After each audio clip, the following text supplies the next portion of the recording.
How did we do that?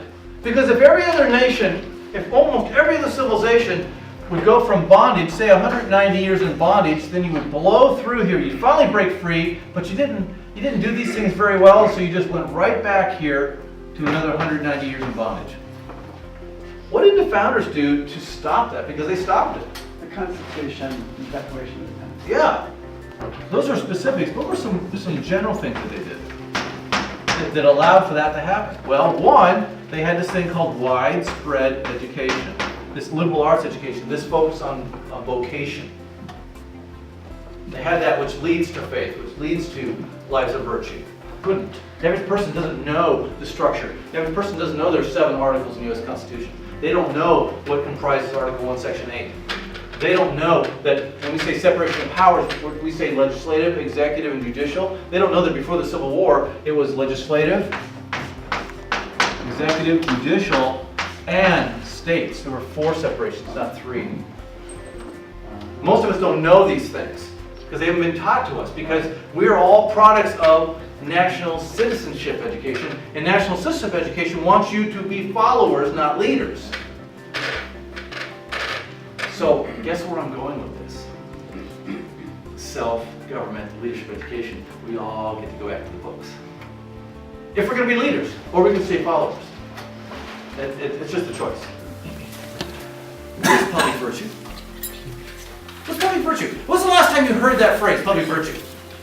You haven't.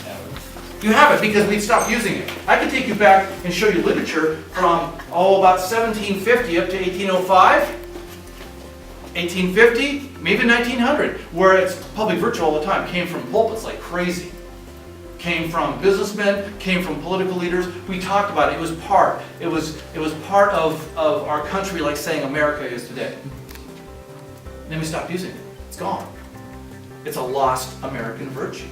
They had the ability to encourage and promote widespread education because they knew what it was, put in the proper forms, and provide this thing called public virtue. And because of that, the cycle slowed down and we stayed here.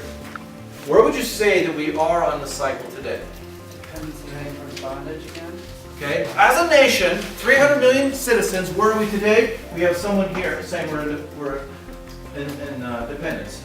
The optimist in the house. It varies between A and B. Okay, A and Apathy and bondage.